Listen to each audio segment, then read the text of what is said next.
Em nome do Pai, do Filho e do Espírito Santo. Amém. Inspirai, ó Senhor, as nossas ações e ajudai-nos a realizá-las, para que em vós comece e para vós termine tudo aquilo que fizermos por Cristo, Senhor nosso. Amém. Santa Maria, Mãe de Deus, rogai por nós. Em nome do Pai, do Filho e do Espírito Santo. Amém. Muito bem, uma alegria estarmos juntos nessa transmissão hoje, ao vivo. Estamos juntos para falar um pouco para você a respeito do purgatório e da caridade que nós podemos exercer para com as almas do purgatório. Isso porque, claro, estamos aí às portas do mês de novembro, e o mês de novembro, tradicionalmente, a Igreja dedica a oração pelas almas do purgatório, pelos finados. Claro, é também também o mês da comemoração dos santos, né? Todos os santos, mas ao mesmo tempo é essa tarefa que nós temos de rezar pelas almas do purgatório. Mas se a gente não conhece, a gente não ama. Então, por isso, o programa que nós vamos fazer. Como nota de rodapé para esse programa, tem esse livro aqui para você aprofundar o tema. É do padre Reginaldo Garrigou-Lagrange, Frei Reginaldo Garrigou-Lagrange, publicado pela editora Eclésia, O Homem e a Eternidade. E o subtítulo é A Vida Eterna e a Profundidade da Alma. Nesse livro, o padre Garrigou fala não somente do purgatório, fala dos novíssimos, ou seja, é na verdade um pequeno tratado de escatologia, ou seja, a morte, juízo, a questão do céu, inferno e purgatório. Bom, nós católicos cremos na existência do purgatório. Não é assim eu posso crer, eu posso não crer. Não, é definido, né, pelos concílios ecumênicos, sobretudo na controvérsia com Lutero e os protestantes. O concílio de Trento definiu, e a coisa é evidente para a tradição da Igreja. Nós temos aí 2000 anos em que desde o início a Igreja reza pelos mortos. Então, por que a gente reza pelos mortos? Né? Então, primeira coisa, nós não rezamos para que os mortos sejam salvos. Isso aqui você tira da sua cabeça. Né? Porque se você quiser rezar para alguém ser salvo, aproveita enquanto ele está vivo. Ou seja, Santa Mônica podia rezar para Santo Agostinho ser salvo enquanto ele estava vivo. Depois de morto, meu irmão, vem o juízo. E uma vez que nós somos julgados, está definido o nosso destino eterno. Ou seja, com a morte, na hora da morte, vem o juízo particular. E esse juízo, né, nós somos julgados por Deus a partir das decisões que nós tomamos nesta vida. Depois de morto, não há o que decidir. Você quer se arrepender? Se arrependa agora. Vivo. Depois de morto, não tem arrependimento. Porque uma vez que o corpo se separa da alma, né, a alma, ela se enxerga com uma clareza e ela toma opções definitivas. E, portanto, a pessoa, quando morre, ela ou ama a Deus, porque morreu em estado de graça e tinha caridade no seu coração, ou ela odeia a Deus, porque morreu em pecado mortal. E embora você em pecado mortal ache que ama a Deus, na verdade, existe um ódio por Deus dentro de você, que você não enxerga, mas a sua alma enxergará. E uma vez que você morre, acabou. As decisões foram feitas e aí você está condenado ao inferno, seja por sua opção feita nesta vida, pelo pecado, seja pela justiça divina, que pune, né, aqueles que merecem o castigo. Agora, se você morre em estado de graça, bom, aí você está salvo. E está salvo para sempre. Mas as pessoas que estão salvas e salvas para sempre, é muito raro. Deixa eu dizer para você entender. É muitíssimo raro uma pessoa morrer salva e não ir para o purgatório. Ou seja, infelizmente, né, digamos assim, estatisticamente falando, né, a maior parte das pessoas morre e vai para o purgatório. Como é que nós sabemos disso? Bom, nós sabemos disso por dedução teológica, mas nós sabemos disso também por revelação privada, que não somos obrigados a acreditar, mas por revelação privada sabemos disso. Santa Teresa d'Ávila, né, ela diz que nunca viu acontecer de uma pessoa ir direto para o céu, a não ser em 3 casos lá que ela viu a alma ir direto para o céu e achou muito estranho, muito raro, né? Mas a maior parte das almas que ela via morrer, e Deus concedia a ela de ver o destino, né, das almas, ela sempre via as pessoas que eram salvas irem para o purgatório. Então, aqui nós estamos então falando do destino, né, da maior parte das pessoas que são salvas. E por que é que elas vão para o purgatório? Bom, porque acontece o seguinte: quando você peca, né, vamos pegar o caso de um pecado mortal. Quando você tem um pecado mortal, você faz 2 coisas no pecado mortal. São 2 desordens. A primeira é que você vira as costas para Deus, que é o seu fim último, que é sumamente digno de ser amado. E, portanto, esta ofensa para com Deus, não é? Ela tem um valor infinito, porque a ofensa não se mede pelo ofensor, se mede pelo ofendido, não é? Ou seja, a ofensa é grande se a pessoa ofendida tem dignidade. Então, uma coisa é eu ofender o meu irmão, outra coisa é ofender a minha mãe, que tem uma dignidade maior. A ofensa é maior, né? Uma coisa é ofender o prefeito, outra coisa é ofender o presidente da república ou o rei. Então, é evidente, a dignidade da pessoa muda o tamanho da ofensa. Agora, Deus tem um valor infinito, tem uma dignidade infinita, e, portanto, o pecado merece o inferno. O pecado, somente Jesus, na cruz, é que poderia reparar isso daqui. Essa primeira parte do pecado, que nos faria merecer o inferno.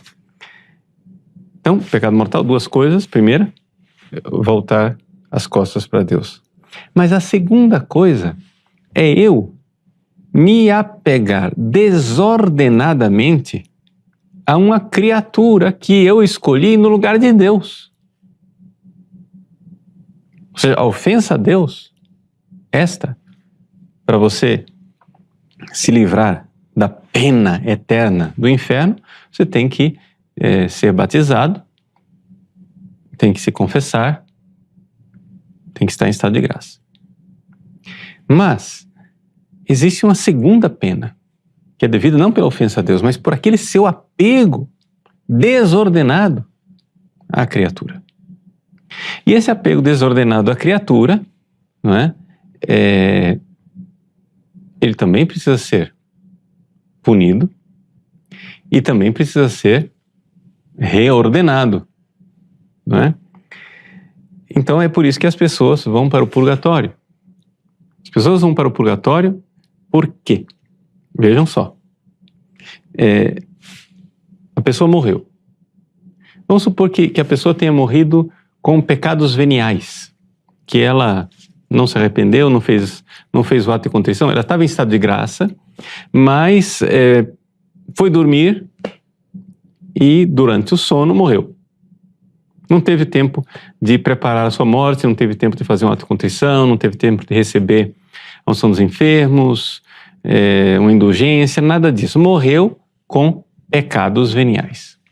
Ora, quando acontece o juízo e a pessoa se encontra diante da sua própria vida, ela vê que existe a caridade dentro dela porque ela está em estado de graça. Mas ela vê também seus pecados veniais, e estes pecados veniais, né, são perdoados neste juízo. E a pessoa entra santa no purgatório. Ou seja, quem está no purgatório já é santo, no sentido de que não tem pecados, mas tem desordens e tem uma pena para pagar. Ou seja, está endividado. Como a gente diz no Pai Nosso, perdoai as nossas dívidas como nós perdoamos aos nossos devedores. Esse é o texto original no grego. Claro, a gente traduz pecado e está correto traduzir assim, mas perdoai as nossas ofensas, né? Mas é importante a gente se dar conta de que existe essa, que é chamada, o termo técnico é pena temporal. Então essa pena temporal é o castigo merecido pelo meu apego às criaturas e pela desordem do meu pecado. Então isso daí, esse castigo merecido, o lugar dele, o lugar para a gente sofrer esse castigo é aqui, nesse mundo. Não fez a tarefa de casa, então o que acontece? Vai ficar de recuperação. Ou seja, as almas que vão para o purgatório, na verdade, o purgatório é uma punição. Por quê? Porque você deveria ter satisfeito, você deveria ter reparado, satisfação e reparação é a mesma coisa, você deveria ter, vamos usar uma palavra que se entenda melhor, deveria ter pago, em termos de justiça, por essa pena temporal. A pena eterna, Jesus pagou, mas a pena temporal do apego à criatura, dessas desordens, isso aí você precisa pagar. Essa coisa de que existe uma pena temporal, é fácil da gente enxergar isso daí. Lembre-se, então, no purgatório, quem está no purgatório está fazendo duas coisas. Pagando a pena temporal, ou seja, o castigo merecido pelo seu apego às criaturas, e, número 2, o apego desordenado às criaturas, vocês estão entendendo, né? E, número 2, está reordenando essa desordem, pagando o castigo e reordenando a desordem. Ora, é fácil enxergar que isso aqui existe, porque nós vemos isso no nosso dia a dia, por exemplo, quando você vai confessar. Uma pessoa que se arrepende firmemente de, sei lá, do seu pecado de alcoolismo, ela se confessa, recebeu o perdão dos pecados, mas ela continua com aquela tendência desordenada. É fácil ver isso. E que ela teria que fazer penitência e se esforçar para reordenar isso. E ao reordenar isso, ela também está pagando o castigo que ela mereceu por esse seu pecado.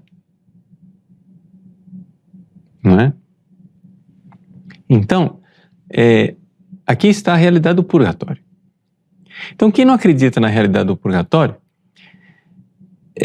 claramente, número 1, não é católico, porque está definido nos concílios ecumênicos, mas número 2, a gente vê claramente que só pode ser uma pessoa como Lutero, uma pessoa que não acredita na possibilidade de o ser humano ser santo ainda nessa vida. E que, aliás, não acredita nem que o ser humano vai ser santo lá no céu, porque a santidade, ou seja, a justiça para Lutero, ela é imputada desde fora pela fé, simplesmente. O padre Garrigou Lagrange, ele cita um evento que aconteceu na página 186 do livro. Ele diz que ele estava em Genebra. Genebra é terra de calvinistas, né? Mas ele estava dando uma palestra e tinha, entre as pessoas que estavam assistindo a palestra, tinha um luterano. Depois da palestra, o luterano foi lá falar com ele, etc, etc. E o padre Garrigou perguntou para ele, para o luterano, com toda sinceridade, assim, com candura. O padre Garrigou perguntou, vou ler a pergunta: como Lutero pôde chegar a essa conclusão que só a fé nos méritos de Cristo basta para a salvação e que não é necessário observar os mandamentos, nem mesmo o mandamento de amor a Deus e ao próximo? Porque é isso, né? Ele não acredita nas obras. Então quer dizer que não precisa amar Deus. Só precisa ter fé. Amar Deus eu não vou. E amar o próximo também não. Não precisa observar os mandamentos. Quer dizer, é uma coisa absurda isso aqui que os protestantes creem. Como é que o protestante crê que você pode ser salvo sem observar os mandamentos? Aí, o luterano disse, é muito simples. O padre Garrigou, como assim é simples? Sim, porque é diabólico. Aí o padre Garrigou disse, eu não teria ousado dizer isso, mas se o senhor enxerga que a doutrina de Lutero é diabólica, como é possível que o senhor seja luterano? Aí ele respondeu, na minha família, né, nós somos luteranos de pai para filho, de geração, mas em breve entrarei na igreja católica, disse o luterano. Então, evidente, só pode ser uma doutrina diabólica você acreditar que o amor é impossível e que as pessoas não podem amar. Gente, imagina o inferno que é esse mundo. Ah, não basta ter fé. Eu não preciso amar ninguém. Quer dizer, o cristianismo é a religião do amor, mas não precisa amar. Eu me comporto como um ímpio, egoísta, safado, mas eu tenho fé. Céu. Ora, nós católicos cremos que ímpio, egoísta e sem vergonha somos todos nós. Mas Deus nos dá graça suficiente para que nós, arrependidos, busquemos o perdão dos nossos pecados, e aí, uma vez perdoados os nossos pecados, é infundida em nós a caridade, o amor, e a gente ama a Deus. Só que essa caridade, esse amor precisa ser desenvolvido, precisa crescer, e precisa crescer aqui, nesse mundo. E nós precisaríamos, nesse mundo aqui, né, satisfazer pelos nossos pecados. Então você pecou? Teve uma vida de pecado? Muito bem. Se converteu? Ótimo. Mas saiba, você precisa agora reparar. Porque seria uma coisa absurda. Pensa bem, que absurdo. Deus chegar e dizer, não tem problema não, peca quanto quiser, acaba com a vida dos outros, destrói, entendeu? A civilização, destrói a igreja, faz o que quiser, não tem problema nenhum. Tem um trono esperando para você no céu diretão, de boa. Que Deus é esse? Que Deus é esse onde os estupradores, pedófilos, genocidas, desculpa aí, e não vai reparar por nada, entende? Veja, então é evidente, se uma pessoa se arrepende como o bom ladrão na hora da morte, não é? Esta pessoa pode ser salva embora ela tenha sido um genocida, embora tenha sido um pedófilo, embora houve um arrependimento sincero. É diferente de você chegar e dizer: eu creio em Jesus, mas é impossível fazer boas obras, então, se eu sou pedófilo, eu vou continuar, não adianta, porque peca forte, intercede crede fortius, pronto. Como disse Lutero a Melanchthon. Você pecou um pecado grande? Que a sua fé seja maior, então, porque aí está tudo resolvido.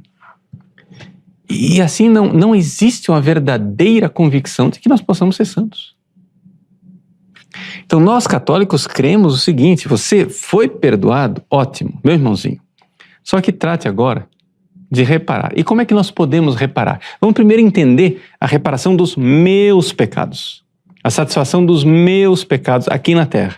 Para a gente entender depois lá no purgatório. Eu posso satisfazer? Sim. Como? Fazendo penitência. Entre as penitências que a igreja sempre aconselha: o jejum, vigílias, aceitar as contrariedades da vida.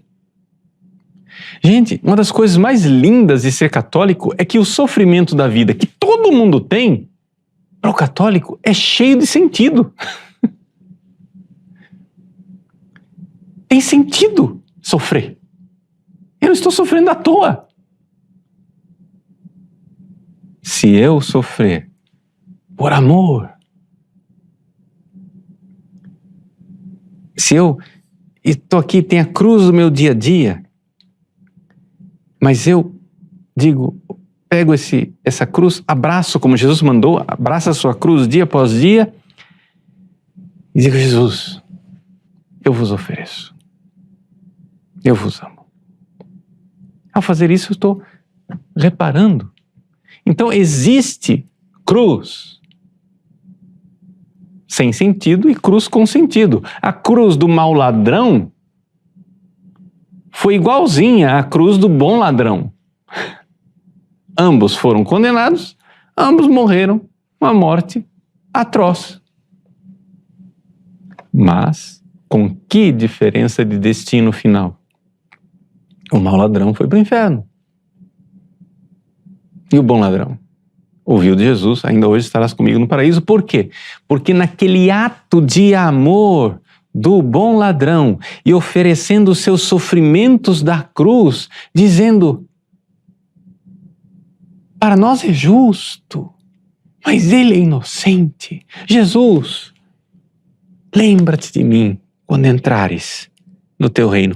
Aquele ato de amor foi tão sublime que foi satisfatório, que Jesus disse: ainda hoje estarás comigo no paraíso. Porque ele cumpriu aqui nesta vida a pena que lhe era devida.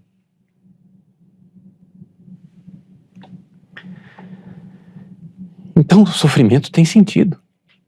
Além disso, nós podemos satisfazer participando da Santa Missa, comungando, recebendo com fervor os sacramentos, principalmente o sacramento da confissão, quando você recebe a absolvição com verdadeira contrição, não aquele arrependimento laxo, aquele arrependimento assim, sem verdadeiro assim, contrição, verdadeiro arrependimento de quem vê que ofendeu a Deus.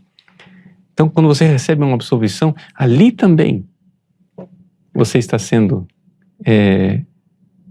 está pagando, está satisfazendo. E além disso, existe a doutrina maravilhosa da igreja, que nós professamos todos os domingos, quando nós dizemos: creio na comunhão dos santos. Que quer dizer o seguinte: a satisfação de uns serve para satisfazer para os outros. Nós somos um só corpo.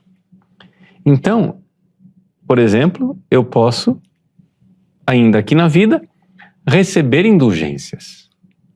Ou seja, aqueles atos de amor que Jesus padeceu na cruz, que a Virgem Maria padeceu aos pés da cruz, mas também os atos de amor de Santa Teresinha, na enfermaria de Lisieux, os atos de amor de São João da Cruz, no cárcere de Toledo, os atos de amor de tantos santos que sofreram como vítimas de amor, se oferecendo por nós. Esses atos de amor maravilhosos, eles também satisfazem por nós. Isso é indulgência. Essa comunhão dos santos, em que nós recebemos tudo o que eles fizeram por nós. Então, isto que nós podemos fazer aqui na vida, as almas no purgatório já não têm mais tempo para fazer. Então, como é o purgatório? Vamos lá.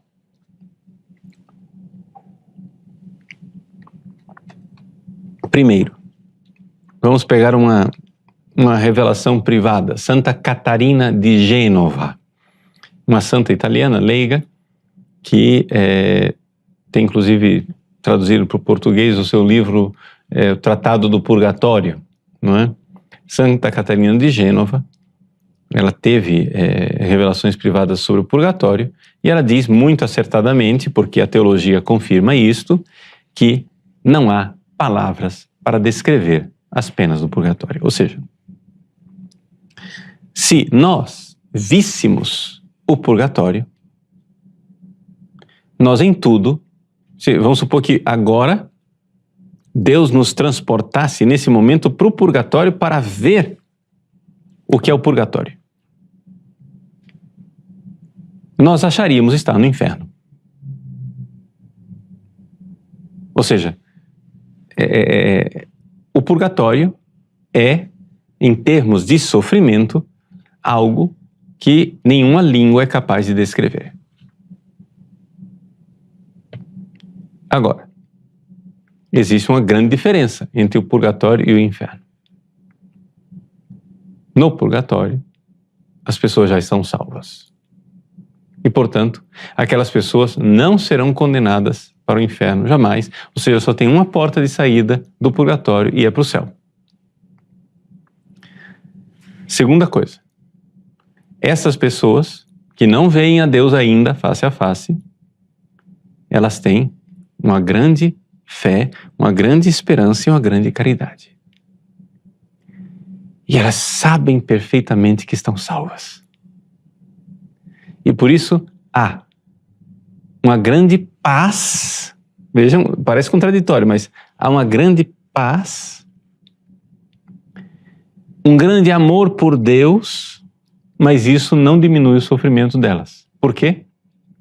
Porque é exatamente este amor por Deus que, digamos assim, ao invés de diminuir o sofrimento delas, aumenta. Por quê? Porque já que elas agora veem todo o amor que elas têm na alma, adiar a visão é um sofrimento tremendo para elas. O não ver a Deus, para elas, é um sofrimento tremendo. Nós estamos aqui, nós não estamos vendo Deus. Eu não estou vendo Deus, você não está vendo Deus, e ninguém sofre, né? Com isso. Só os grandes santos sofrem porque não veem a Deus. Como diz Santa Teresa d'Ávila, morro porque não morro. Né? Por quê? Porque era uma grande santa, e ela desejava estar com Cristo, como São Paulo, né? Para mim, viver é Cristo e morrer é lucro. Então, os grandes santos chegam a um momento que eles desejam ardentemente. Vocês imaginem o que era o sofrimento e o valor meritório e satisfatório de Nossa Senhora, que foi deixada aqui na terra depois que Jesus subiu aos céus. Os anos que a Virgem Maria sofreu aqui na terra foram um verdadeiro purgatório, não para ela, que não precisava, mas por nós. por nós, pela igreja nascente e pela igreja dos séculos vindouros. Saber que a minha mãe sofreu por mim e que ela mereceu, não como o Cristo mereceu na cruz, que ele mereceu por justiça estrito sensu, ou seja, de condinho, mas ela mereceu por mim de congruo, né? Todas as graças que eu recebi. Nossa Senhora mereceu todas as graças que nós recebemos. Não como Cristo, mas analogamente ao Cristo. Bom, vamos lá. As almas do purgatório, então, elas sabem que já estão salvas. Mas a pena maior do purgatório é o não ver Deus. É esse adiar a visão divina. E além disso, há também a pena dos sentidos. Não vou entrar nesses detalhes aqui. Quem quiser saber os detalhes, leia o livro do Garrigou, A Pena dos Sentidos, né, que é o chamado fogo purificador do purgatório. Agora, o que acontece é o seguinte: essas pessoas que estão lá, elas não podem fazer nada. Elas não podem fazer nada para sair daquela situação. Mas nós podemos. E aqui que está a grande caridade. A grande caridade de nós rezarmos pelas almas do purgatório. Gente, isso é uma devoção, isso é um ato de amor e de caridade que nós deveríamos ter todos os dias, o dia inteiro, várias vezes por dia, sempre lembrar das almas do purgatório.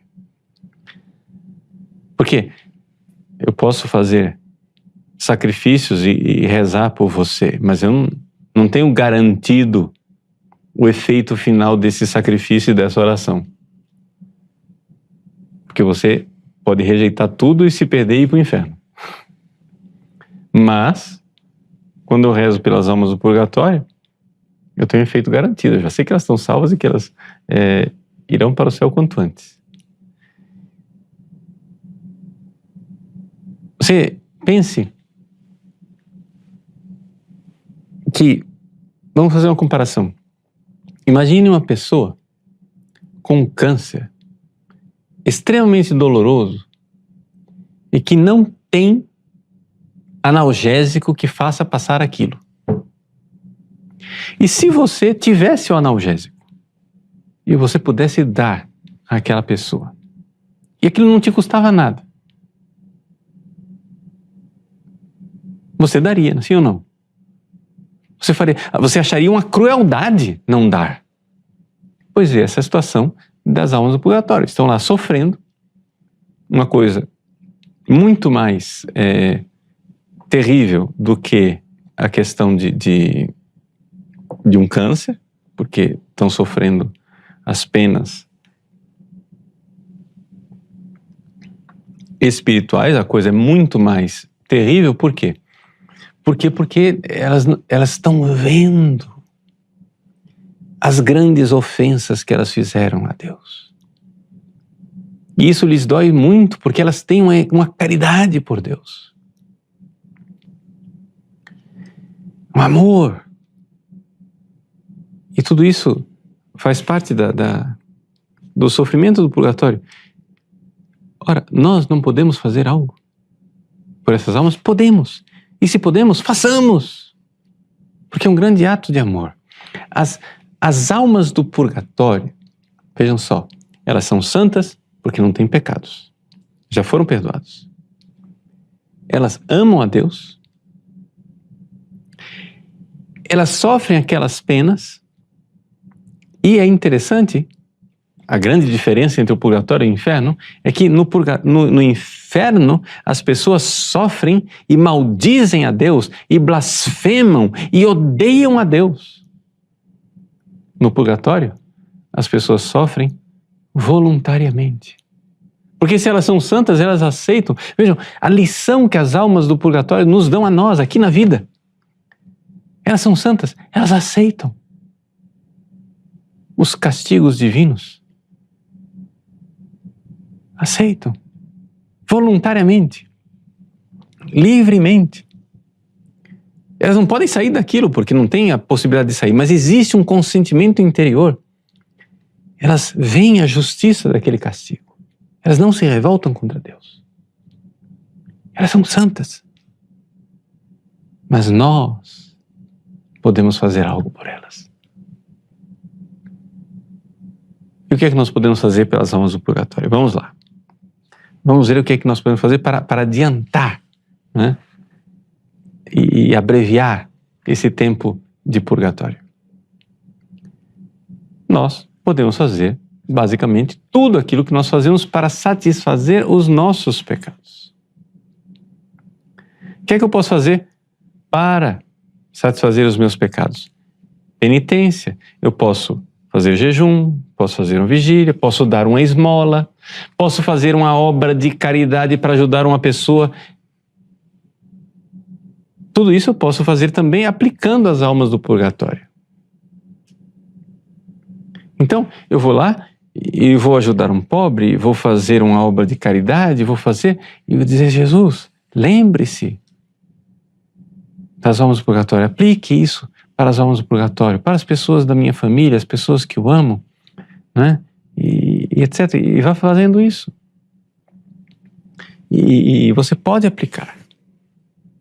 Você pode dar tudo isso, né, para entregar nas mãos de Jesus e dizer: Jesus, eu não quero descontar o meu purgatório. Veja, eu quero descontar o purgatório deles.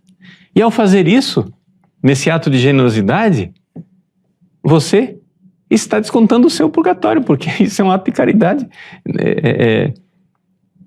heróica.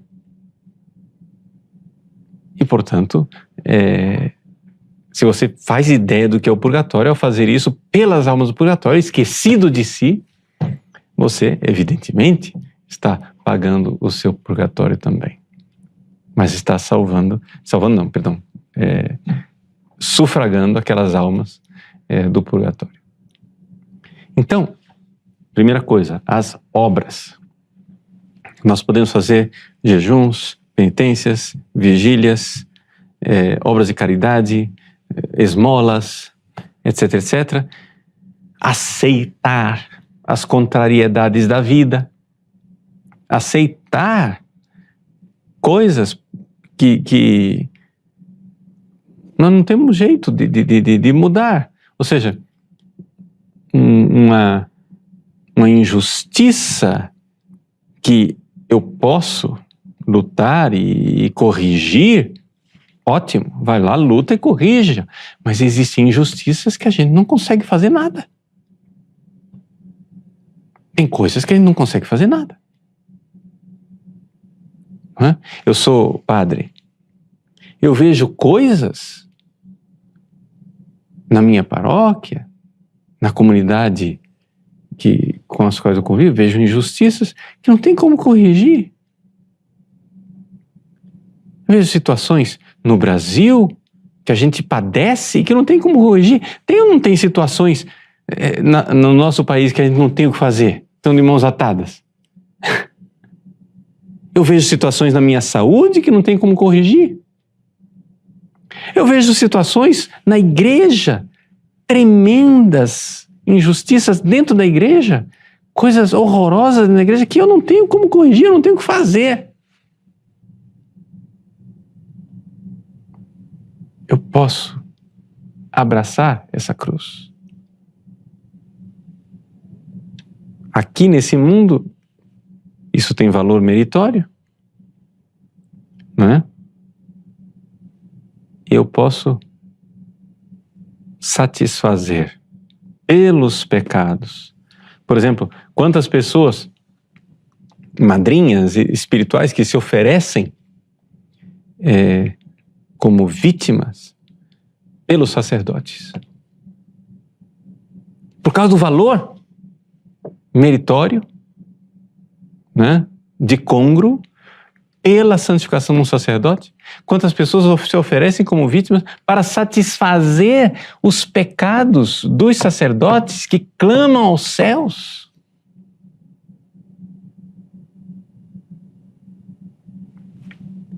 São pessoas maravilhosas. A gente se sente, quantas vezes eu recebo no site notícias de pessoas, padre, eu tenho oferecido pessoas com doenças tremendas, que têm oferecido pelo meu ministério, pela minha conversão, pela minha santificação. A gente fica pequenino diante disso tudo e uma gratidão imensa, dizer, meu Deus, meu Deus. Pois isso que nós somos capazes de fazer uns pelos outros aqui, nós somos capazes de fazer também pelas almas do purgatório. As obras. Segunda coisa que nós podemos fazer, os sacramentos, não é? Sobretudo a Santa Missa. Mandar celebrar a Santa Missa pelas almas, né? Antigamente, quando eu era vigário na Catedral de Cuiabá, quando alguém ia ler as intenções da Santa Missa, sempre a última coisa, a última intenção é ir pelas almas, né? E pelas almas. Ou seja, pelas almas do purgatório que ninguém lembra de rezar. Ou seja, estou rezando por esses mortos aqui, por essas almas que podem estar no purgatório, mas tem as almas esquecidas. Eu não tenho mais ouvido isso ultimamente, mas é uma coisa que seria bom sempre acrescentar. Eu tenho sempre a intenção, a igreja mesmo coloca no próprio cânon da missa essa intenção, que o padre se recorde, né, de todos os fiéis falecidos. Então, essa realidade de rezar na Santa Missa, mandar rezar missas, não é? E a coisa da Santa Missa, ela tem valor, existe a proporção do valor da missa para as almas do purgatório, é uma proporção da devoção com que as almas, a caridade, a devoção com que as almas morreram, quanto maior, mais rápido o caminho delas no purgatório, e também a devoção e a caridade com que a pessoa que está rezando a missa, o padre, e as pessoas que mandaram rezar a missa, também aumentam o valor da missa. O valor da missa é proporcional à devoção e à caridade nossa e das almas. Porque é claro que a missa tem um valor infinito, né? Mas como é que se mede isso? Por que uma missa já não basta? Se a missa tem um valor infinito, então bastaria, teoricamente, uma única missa para tirar todas as almas do purgatório. Não é isso? Sim, mas não é assim que funciona. Por quê? Porque Deus quer que nós participemos, não é, dessa satisfação, e, portanto, o que vale é também a proporção daquilo que é merecido, daquilo que foi merecido pelas próprias almas que estão lá no purgatório e daquilo que é merecido por nós no valor da nossa devoção e da nossa caridade. Então, os sacramentos. Eu posso mandar celebrar missa. Eu posso comungar, oferecer a comunhão. Ofereço essa comunhão pela alma de fulano. Os sacramentos que nós recebemos, mas também os sacramentais. Fazer o sinal da cruz pelas almas do purgatório. Fazer orações pelas almas do purgatório.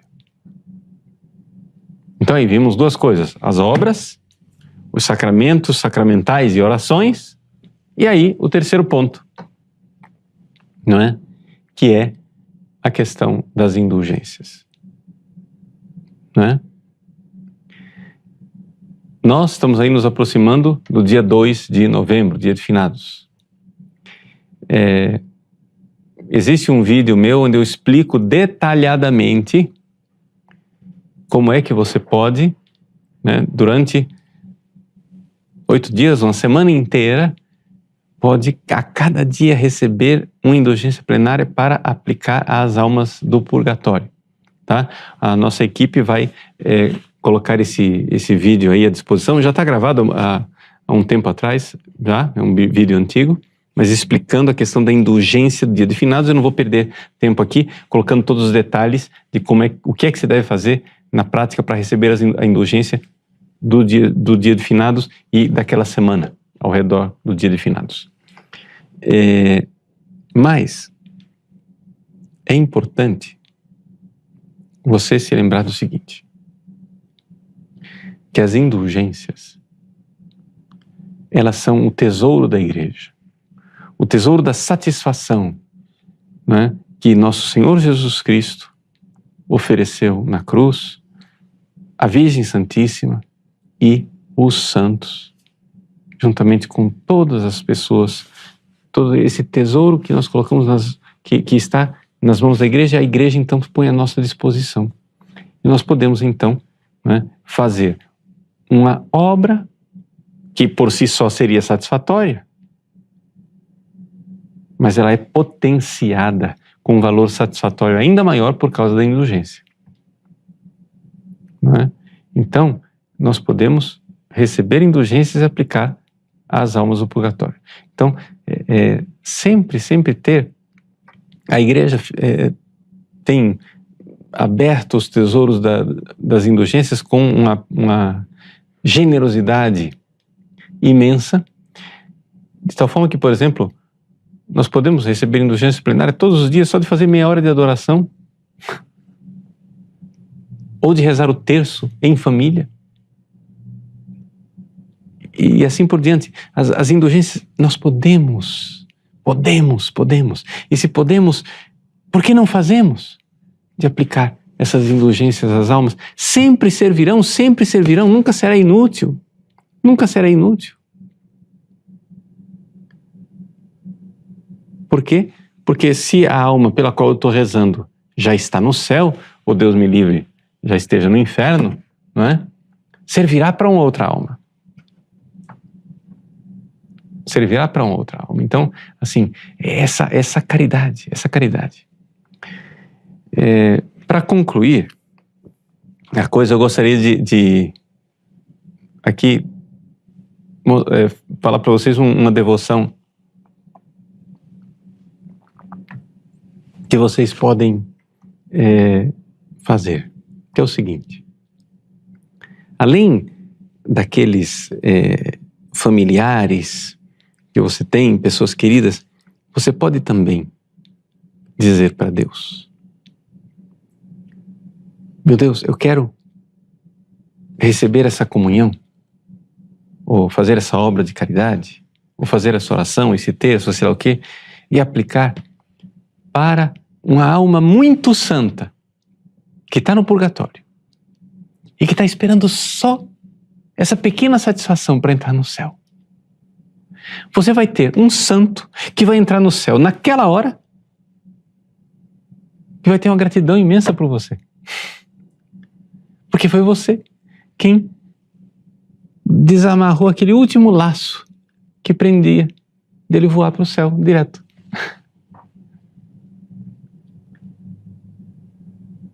Outra devoção que você pode e deve fazer é rezar pelas almas mais esquecidas do purgatório.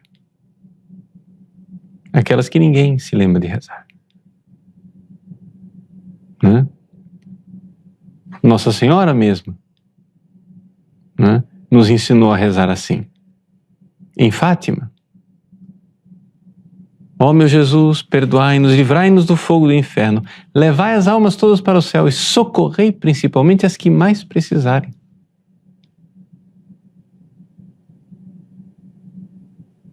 Então, essa realidade, as almas mais esquecidas, mais necessitadas, mais precisadas do auxílio de Deus. Não é? Então são essas devoções que nós devemos praticar. O mês de novembro está aí para a gente retomar isso daí. Vamos deixar de lado essa mentalidade protestante de não acreditarmos mais no purgatório, de não sufragarmos as almas e de não aplicarmos as indulgências. É uma coisa, assim, lastimável. A gente vê, por exemplo, católicos. Quer dizer, morre a pessoa e a pessoa está conduzindo uma oração, porque morreu a pessoa, sei lá, missa de 7º dia, ou um terço em casa. Ah, vamos rezar para que Deus console a família. Mas, gente, que consola a família o quê? Claro, reza para que Deus console a família, mas quem está mais precisando é a alma. E as pessoas não têm coragem de dizer isso. Você tem que dizer com toda clareza. A não ser que essa pessoa fosse um santo extraordinário, essa pessoa está precisando da nossa oração. Se ela está salva, a probabilidade de que esteja no purgatório é de 99,9999%. E nós estamos aqui, vamos rezar para que Deus console a família. Mas que raio de oração é essa? Nós viramos protestantes? Quando foi que a gente virou protestante e não me avisaram? Que absurdo é esse? Última coisa, para concluir. Quero recordar àqueles que fizeram sua consagração total a Nossa Senhora pelo método de São Luís Maria Grignion de Montfort, que os méritos e as satisfações você ofereceu a Nossa Senhora para que ela disponha. É um ato heróico de chegar e dizer: tudo o que eu faço de satisfação para o meu purgatório, seja no passado, seja no presente, seja no futuro, eu entrego nas mãos de Nossa Senhora e chega a dizer: a Senhora é que sabe para que e para quem a Senhora vai aplicar. São Luís nos diz assim: não tenha medo de fazer isso. Primeiro, porque Nossa Senhora ama você mais do que você se ama. Comecemos por aí a história. Você é seu inimigo, Nossa Senhora é sua amiga.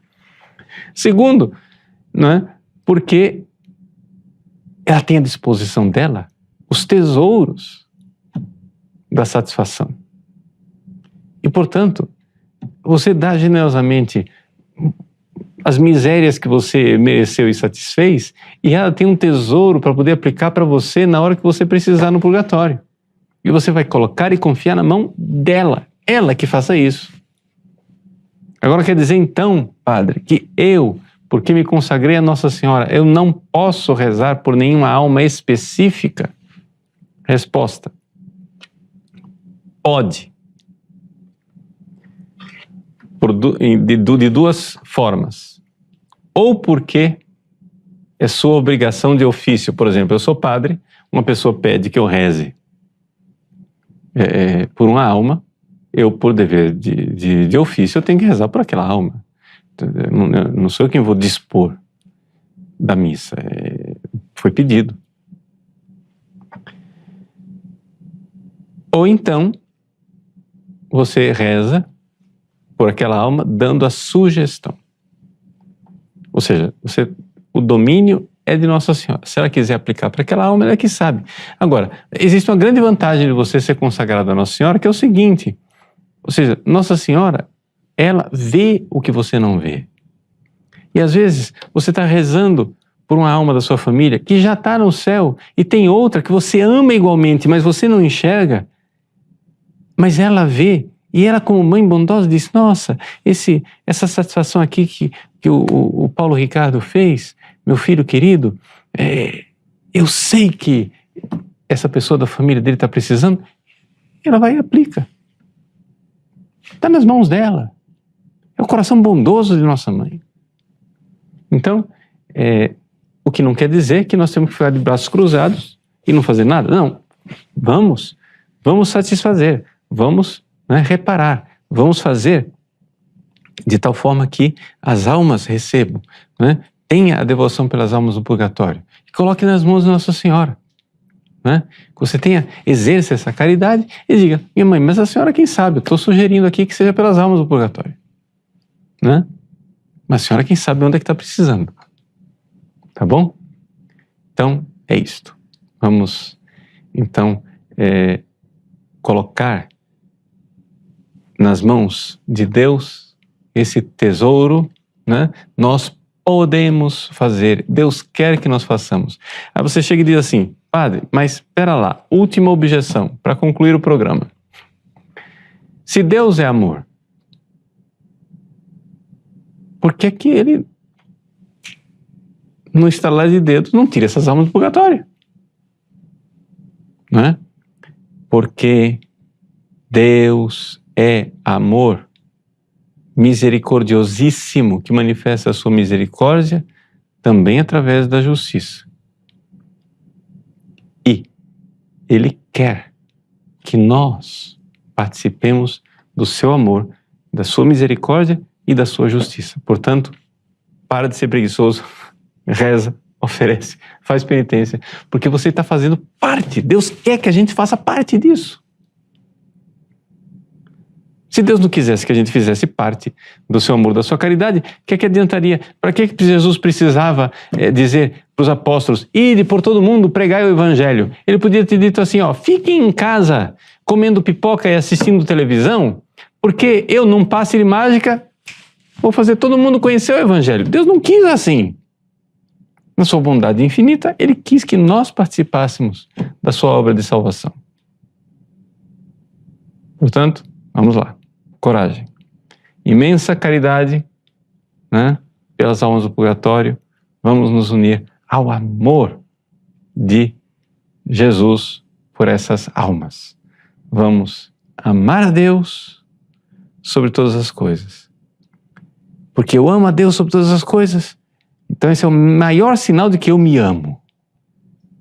E sim, então se eu me amo, eu estou pronto para amar o próximo como a mim mesmo. Se eu estivesse lá no purgatório, eu gostaria que alguém rezasse por mim. Tá bom? Deus abençoe vocês, que o mês de novembro seja frutuoso pelas almas benditas do purgatório.